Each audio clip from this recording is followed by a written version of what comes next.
Kebanggaan luar biasa bisa berada di masjid yang megah.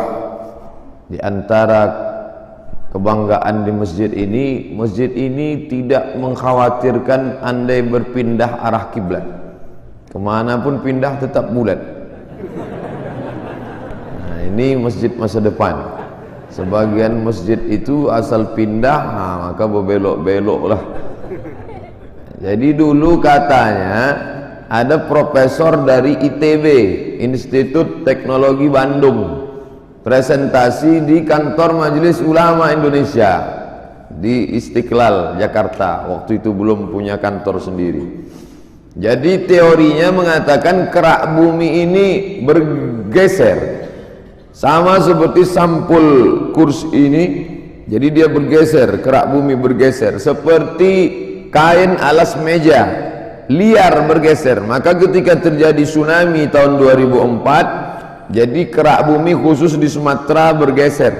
Oleh sebab itu banyaklah kiblat-kiblat masjid itu ikut bergeser karena kerak bumi bergeser. Maka sibuklah masjid-masjid mengukur arah kiblat.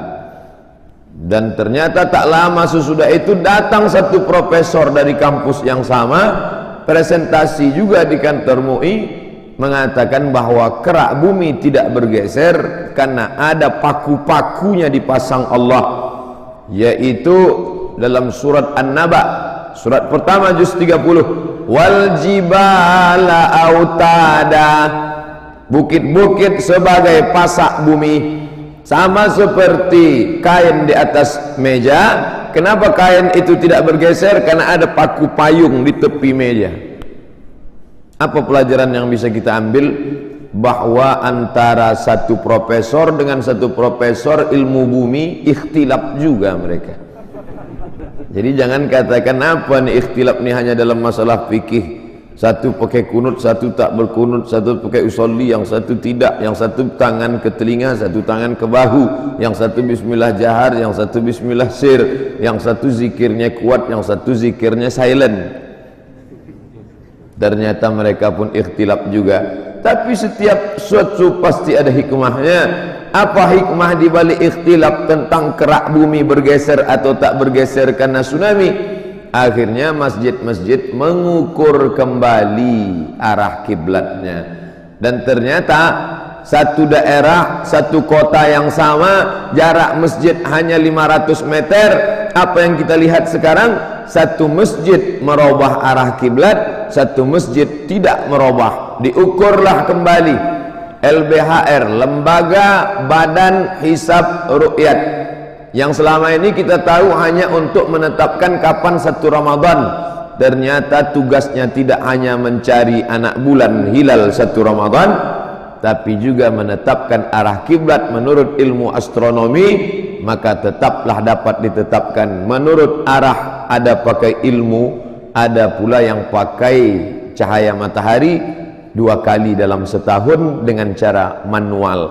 Ada yang pakai alat digital. Dan hikmah di balik itu tampaklah ternyata memang banyak masjid-masjid yang bergeser bukan karena kerak bumi bergeser, memang dari awal pembangunan sudah salah ukur.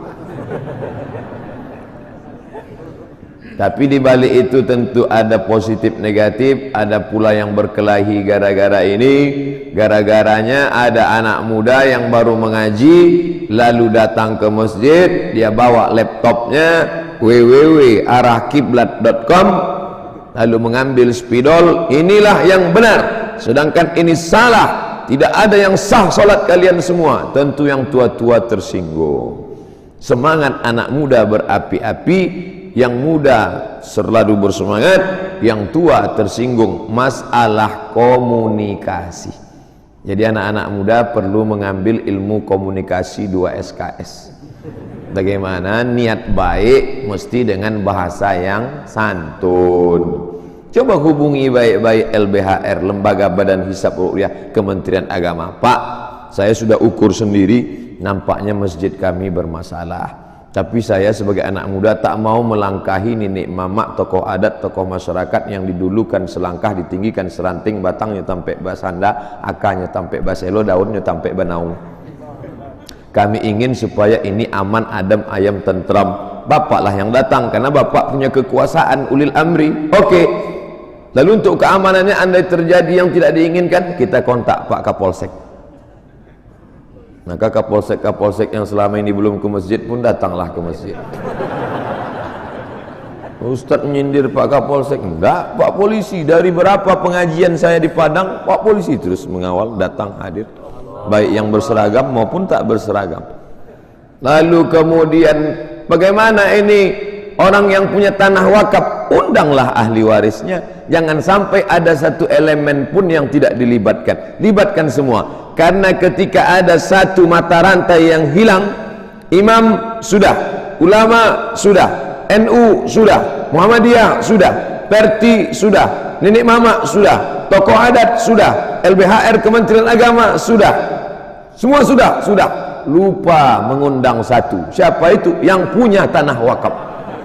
Akhirnya begitu sudah ditetapkan, yang satu ini api kecil dalam sekam menyala, bom waktu meledak, bam, meledak. Kenapa? Kalian berani-beranian menggeser itu tanah datuk nenek mama kami dulu.